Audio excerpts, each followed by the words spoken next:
நேற்றைக்கு திராவிட முன்னேற்ற கழகத்தின் சார்பாக தஞ்சாவூர்ல விவசாயிகளுக்கு ஆதரவாக ஒரு மிகப்பெரிய ஆர்ப்பாட்டத்தை திராவிட முன்னேற்ற கழகத்தின் சார்பாக எங்கள் தலைவர் அவர்கள் அறிவிச்சு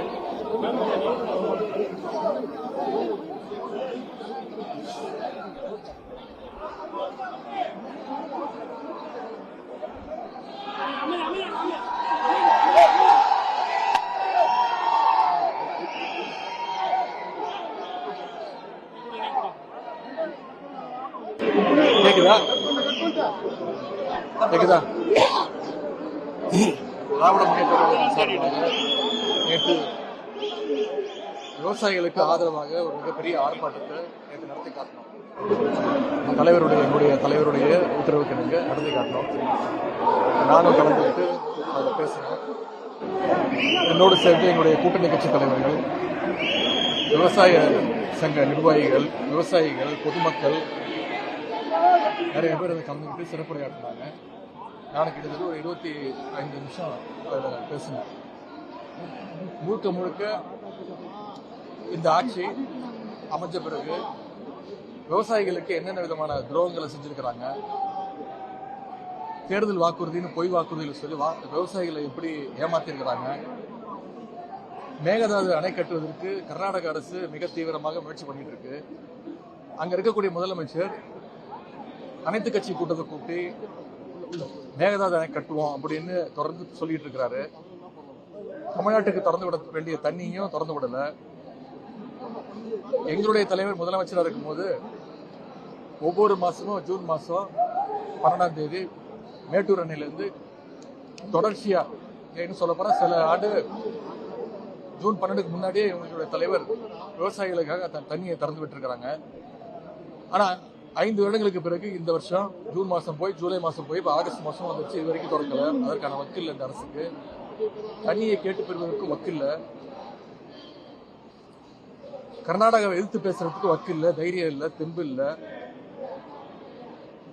எனவே இந்த முதலமைச்சர் இதுக்கெல்லாம் பதில் சொல்ல வேண்டும். சட்டசபையில் பேசும்போது சொன்னேன், அனைத்து கட்சி கூட்டத்தை கூட்டுங்க. இது ஒரு தனிப்பட்ட கட்சியுடைய பிரச்சனை கிடையாது. இது ஒரு நம்ம மாநிலத்துடைய அனைத்து விவசாயிகளுடைய பிரச்சனை. நம்ம அனைவரும் ஒன்றாக சேர்ந்து போராடுவோம், நம்ம ஒத்துமையை காட்டுவோம்னு தொடர்ந்து நான் சொன்னேன். அதற்கும் பதில் சொல்லல. இதையெல்லாம் நேற்று வலியுறுத்தி, அது மட்டும் இல்ல, ஒவ்வொரு அமைச்சரும் இந்த 3 மாத காலங்களில் என்னென்ன பண்ணிட்டு இருக்கிறாங்கன்னு ஆதாரத்தோடு குறிப்பிட்டு பேசினேன். அதற்கெல்லாம் பதில் சொல்றதுக்கு தெம்பு இல்லாத, திராணி இல்லாத, வக்கில்லாத ஒரு முதலமைச்சர், ஒரு டம்மி முதலமைச்சர் நமக்கு வாச்சிருக்கிறார். அதெல்லாம் விட்டுட்டு நான் பேசாத ஒரு விஷயத்த கட் காப்பி பேஸ்ட் பண்ணி சில விஷயங்களை ஆட் பண்ணி, நான் யாரையும் தவறாக பேசவில்லை. முழுக்க முழுக்க விவசாயிகளுக்காக தான் பேசினேன்.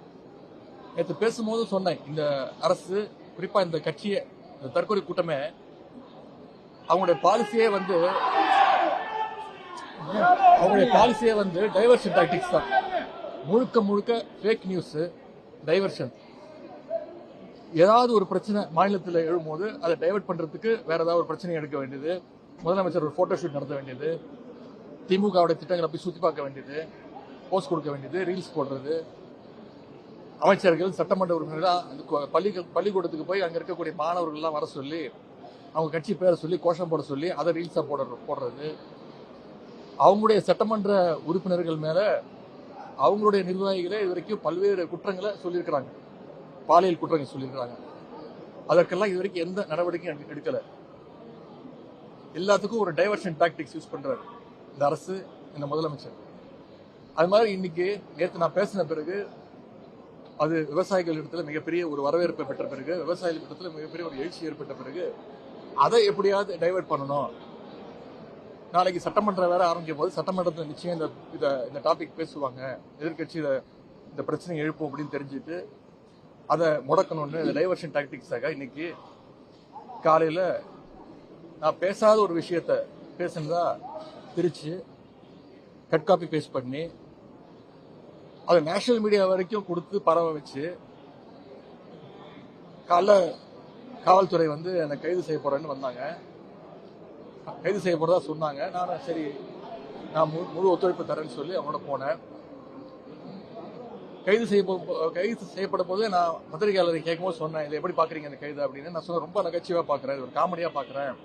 நான் பேசாத ஒரு விஷயத்த பேசினதா கதை விட்டு என்னை கைது செய்ய பாக்குறாங்க, என்னை முடக்க பாக்குறாங்க, என்னை மிரட்ட பாக்குறாங்க. இதுக்கெல்லாம் பயப்படக்கூடிய ஆள் நான் கிடையாது. நான் கலைஞர் பேரன், முத்துவேல் கருணாநிதி ஸ்டாலினுடைய பையன், திராவிட முன்னேற்ற கழகத்துடைய உடன்பிறப்புல ஒருத்தர் நான் யார் இதுக்கெல்லாம் பயப்பட மாட்டோம், நான் ஃபேஸ் பண்றதுக்கு தயாரா இருக்கேன் அப்படின்னு சொன்னேன்.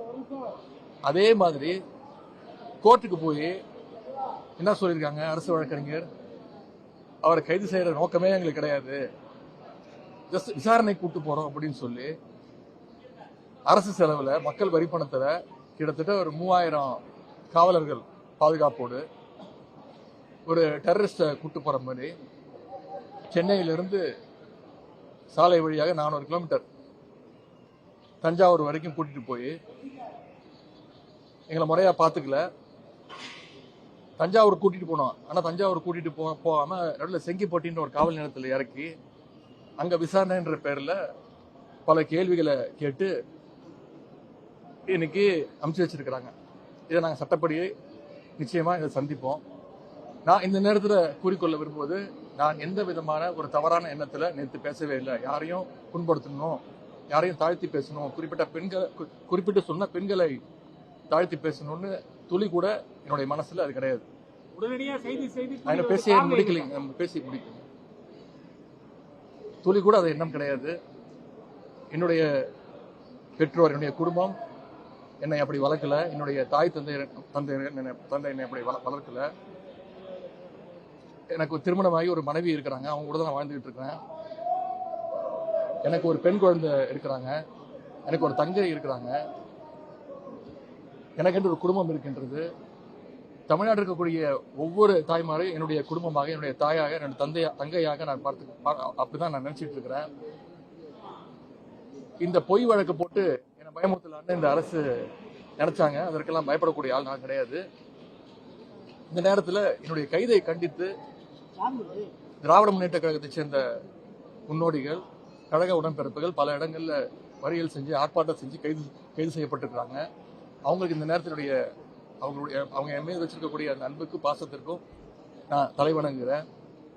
அவங்களெல்லாம் விரைவில் விடுதலை செய்யணும்னு நான் இந்த அரசை வற்புறுத்தி கேட்டுக்கொள்கின்றேன். அதே மாதிரி எங்களுடைய தலைவர்கள், எங்களுடைய பொதுச் செயலாளர், எங்களுடைய தலைவர், முதன்மை செயலாளர், எங்களுடைய வழக்கறிஞர் அணி, சட்டமன்ற உறுப்பினர்கள் அத்தனை பேர் என் கூட இருந்தாங்க. அவங்களுக்கு இந்த நேரத்தினுடைய நன்றியை நான் தெரிவிச்சுக்கிறேன். என்னுடைய கூட்டணி கட்சி தலைவர்கள் அவங்க இந்த கைதை புரிஞ்சுக்கிட்டு நான் என்ன பேசினேன், ஏன்னா எங்களுடைய கூட்டணி கட்சி தலைவர் அனைவரும் நேற்று என்னோட அந்த கூட்டத்தில் என் கூட பங்கேற்று அவங்களும் சிறப்புரை ஆற்றுறாங்க. அவங்களாம் தான் சாட்சி நான் பேசுனதுக்கு. அவங்களும் இந்த கைது முயற்சியை வன்மையாக கண்டிச்சிருக்கிறாங்க. எனக்கு இருக்கக்கூடிய ஒரே வருத்தம், சில தலைவர்கள் நான் பேசினத முழுசா கேட்காமலோ பார்க்காமலோ ஆராயாமலோ நான் தவறா பேசிட்டேன் அப்படின்னு கண்டனம் தெரிவிச்சிருக்கிறாங்க. அது எனக்கு கொஞ்சம் வருத்தமா இருக்கு. நான் எந்த நேரத்தில் அந்த மாதிரி தவறான எண்ணத்துல நான் பேசவே இல்லை. விவசாயிகளுக்கு ஆதரவாக பேசினதுக்காக இந்த தரங்கட்ட அரசு கைது செஞ்சிருக்கிறாங்க. நான் மீண்டும் சொல்றேன், இந்த கைதுக்கு நான் பயப்பட மாட்டேன். இன்னும் 100 முறை பேசுவேன், மீண்டும் பேசுவேன். அதுல சில பேர் சொல்லியிருக்கிறாங்க, நான் இரட்டை அர்த்தத்துல பேசிட்டேன், டபுள் மீனிங்ல பேசிட்டேன் அப்படின்னு சொல்லியிருக்கிறாங்க. நான் நிச்சயமா டபுள் மீனிங்ல எல்லாம் பேசவே இல்லை. நான் ஒரே மீனிங்ல தான் பேசினேன், சிங்கிள் மீனிங்ல தான் பேசினேன், மீண்டும் பேசுவேன். கடந்த கால ஆட்சிகள்ல அரசு எடுத்த முயற்சினால, எங்களுடைய தலைவர் எடுத்த முயற்சினால காவிரியில தண்ணீர் திறந்து விடப்பட்டு விவசாயிகளுக்கு தண்ணீர் வந்திருக்கு. இந்த முறை தண்ணீர் வரல, காவிரிக்கு தண்ணீர் வரணும். இதைத்தான் நான் பேசினேன், இதை மீண்டும் மீண்டும் நான் பேசுவேன். எனவே இந்த மாதிரி பொய் வழக்குகளுக்கெல்லாம் பயப்பட போறதில்ல. இது சட்ட ரீதியா சந்திக்க நான் தயாராக இருக்கின்றேன். நான் ஒரு ஆட்சியாவே நான் பாக்கலங்க. இது வந்து ஒரு சர்க்கஸ் கூடாத மாதிரி நான் பாக்குறேன். பயமுத்தணும், டைவர்ஷன் தான், வேற ஒன்றும் கிடையாது. திமுக சட்டமன்ற உறுப்பினர்களை பார்த்தா அவங்க கைது செய்ய தோணும். அதிமுக சட்டமன்ற உறுப்பினர் பார்த்தா எப்படியாவது அவங்கள சோஃபா அனுப்பிச்சு பர்ச்சேஸ் பண்ணணும்னு இந்த அரசு முயற்சிக்குது. 2.5 மாத காலத்துல பலரையும் திமுக சட்டமன்ற உறுப்பினர் இருக்கட்டும், இப்ப எதிர்க்கட்சி தலைவரையே கைது செய்யும் நடவடிக்கையில இந்த அரசு ஈடுபட்டிருக்கு. வரக்கூடிய காலங்களில் உங்களை எப்படி நீங்க அணுக போறீங்க, என்ன செய்ய போறீங்க? இந்த முதலமைச்சருக்கு திமுகவோட வரலாறு தெரியல, தமிழ்நாட்டுடைய வரலாறு தெரியல, தெரியாம இதெல்லாம் பண்ணிட்டு இருக்கிறாரு. மக்கள் இதெல்லாம் பார்த்துட்டு இருக்கிறாங்க. நிச்சயம் மக்கள் இதற்கான பதில தர வேண்டிய நேரத்துல நிச்சயம் தருவாங்க. முடிச்சுட்டு நாங்க சட்டமன்ற உறுப்பினர் அத்தனை பேரும், முக்கிய தலைவர்கள், மூத்த தலைவர்கள் அத்தனை பேரும் எங்களுடைய தலைவரை பார்க்க தலைவருடைய இல்லத்துக்கு செல்கிறோம். தலைவர் எங்களுக்கு தகுந்த அறிவுரையை கூறுவாங்க. நன்றி.